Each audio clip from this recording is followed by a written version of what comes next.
بسم اللہ الرحمن الرحیم۔ چوتھی صدی ہجری کا بغداد دنیا کا سب سے بڑا شہر اور انسانی تمدن کا سب سے بڑا مرکز تھا۔ جیسے بغداد کی شہرت حضرت جنید بغدادی رحمۃ اللہ علیہ جو اللہ کے ولی و گزرے ہیں، ان کی شہرت بڑے عروج پر تھی اور آج بھی ہے۔ اسی طرح اس زمانے کے اندر ایک ابن ثبات نامی ڈاکو بغداد کے اندر وہ گزرا ہے، جس کی شہرت دور دراز تک تھی۔ اتنا نڈر اور دلیر اور طاقتور تھا کہ ہر شخص کے دل کے اندر اس کا خوف و ہراس پھیل گیا۔ دلیری کے ساتھ ڈاکے ڈالتا، چوریاں کرتا۔ کئی دفعہ وہ جیل کے اندر بھی گیا اور سزائیں بھی بھگتیں، لیکن اپنے کاموں سے باز نہ آیا۔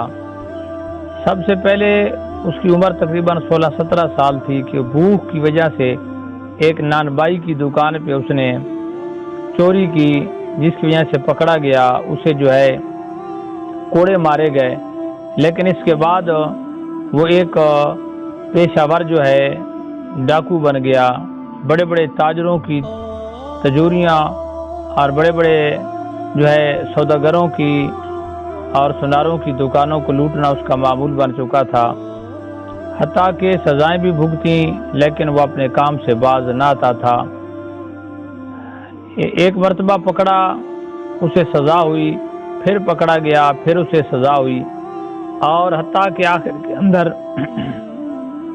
ابن ثبات کو جو ہے 10 سال کی قید بھگتنا پڑی، اور اس 10 سال کی قید کے اندر جو ہے اسے جو ہے پکڑ لیا گیا۔ اس نے وعدہ کیا کہ مجھے چھوڑ دیا جائے۔ جب اس نے دیکھا کہ موت میری قریب ہے، میں تمام اپنے جو دیگر ساتھی ہیں اس کو میں پکڑوا دوں گا۔ عدالت کے ساتھ وعدہ کرنے پہ اس نے سب ایک ایک کر کے ساتھی پکڑوا دیے۔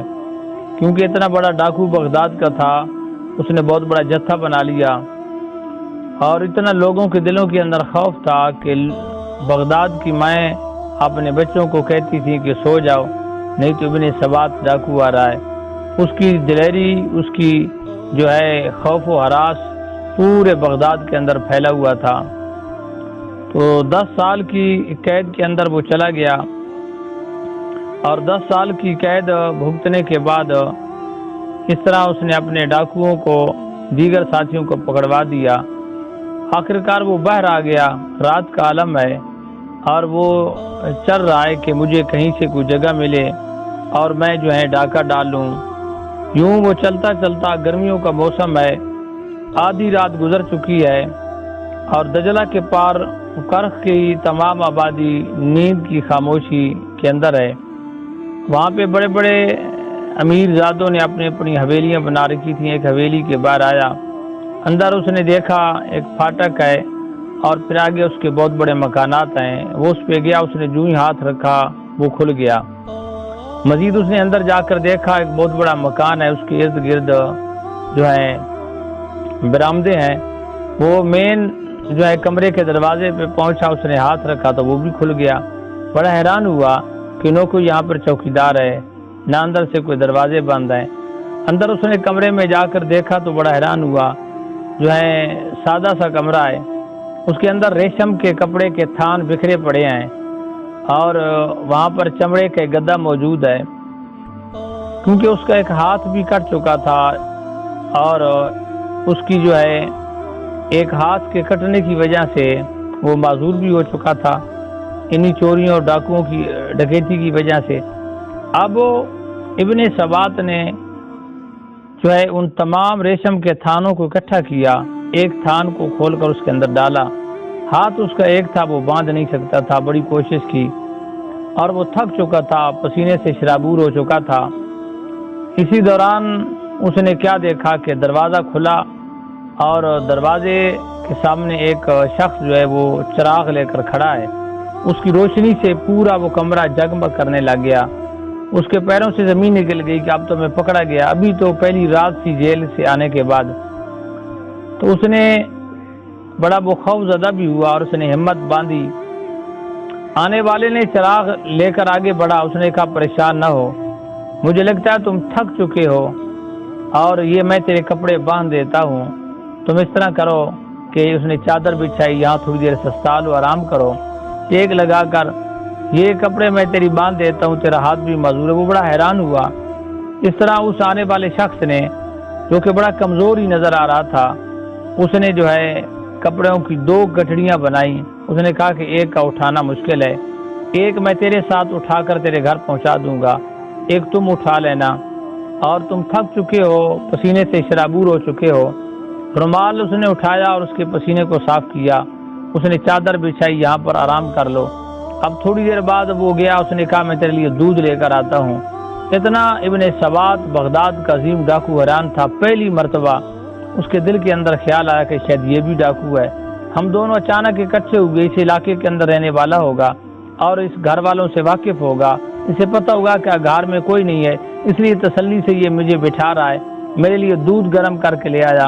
ابن سبات نے وہ دودھ کا پیالہ پیا۔ اتنے میں اس شخص نے وہ 2 گٹھڑیاں باندھی، ایک اس کے سر پہ، ایک خود اٹھا لی اور چلتے بنے۔ اب راستے میں کیونکہ وہ آنے والا تھوڑا سا عمر رسیدہ بھی تھا، کئی دفعہ گرتے گرتے بچا۔ یہ ابن سبات ایک ڈاکو تھا، بار بار گالیاں دیتا کہ تم جلدی چلو کہیں مالک کے مکان نہ پہنچ جائیں۔ یہ ساتھی جو تھا گرا اور اس نے زور کی اسے لات ماری، گالیاں بھی دیں کہ تم سے کیوں اگر اتنا وزن نہیں اٹھایا جاتا تو تھوڑے اٹھانا تھا۔ تو یوں باہر کے وہ چلتے چلتے بغداد کی گلیوں سے گزرتے ایک آخری کھنڈر گھر کے اندر داخل ہوئے۔ اس کی جو ہے 4 دیواری کے اوپر سے اس نے چھلانگ لگا کر داخل ہوا۔ اس شخص نے بھی 2 گٹھڑیاں رکھی اور اندر دھکیل دی، خود بھی وہ اندر سے چھلانگ لگا کر پہنچا۔ ایک نیچے تہ خانہ تھا۔ یہ ابن سواد ڈاکو اس آنے والے اجنبی شخص کو بتانا نہیں چاہتا تھا کہ اس پہ شاید اعتماد کروں، یہ مجھے دوبارہ پھنسوا نہ دے۔ تو بار کے وہ شخص نے کہا کہ اب میں چلتا ہوں، رات کافی گزر چکی ہے۔ جاتے جاتے اس شخص نے کہا کہ جان لو میں کوئی ڈاکو نہیں ہوں، جو تمہارے دل کے اندر ہے، میں چوری نہیں کرتا، تم نے کہا تھا کہ یہ حصہ میرا ہوگا، میں تمہیں نہیں دوں گا، تو میں کوئی حصہ نہیں لیتا، میں مالک کے مکان ہوں، میرا وہی مکان ہے جسے میں تجھے ہے یہ ریشم کے تھان اور کپڑے اٹھا کر تیرے پاس پہنچا ہوں۔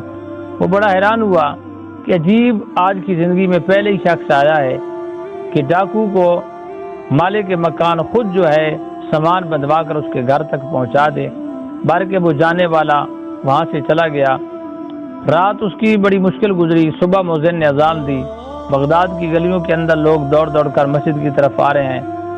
دن بڑا مشکل گزرا۔ مغرب کی اذان ہوئی، پھر وہ اپنے تہ خانے سے نکلا اور اس مکان کے دروازے پہ پہنچا۔ سامنے اسی مکان جہاں سے اس نے راتی کو کپڑے چوری کر کے لے گیا تھا، ایک لکڑہارے کی دکان تھی۔ پوچھا یہ کس تاجر کا گھر ہے؟ لکڑہارے نے کہا لگتا تم دور سے آئے ہو، باہر کے رہنے والے ہو، یہ کسی تاجر کا گھر نہیں ہے، یہ حضرت جنید بغدادی رحمۃ اللہ علیہ کا آستانہ ہے، یہ ان کا غریب خانہ ہے۔ اس نے نام تو سن چکا تھا، لیکن 16 سال کی عمر میں اس نے ڈاکے ڈالنے شروع کیے تھے، دل سخت ہو چکا تھا، لیکن حضرت جنید بغدادی رحمۃ اللہ علیہ کے نام سن چکا تھا۔ اندر داخل ہوا، 40 لوگ آپ کے پاس موجود تھے، درس شروع تھا، اور جب وہ درس ختم ہوا تو مغرب کا وقت تھا۔ برادران گرامی، عشاء کی اذان ہو گئی۔ عشاء کی اذان نماز پڑھنے کے لیے لوگ چلے، یہ دروازے پہ کھڑا تھا۔ حضرت جنید بغدادی رحمۃ اللہ علیہ جب باہر نکلے تو ابن سبات فوراً قدموں کے اندر گر گیا اور معافی مانگنے لگ گیا۔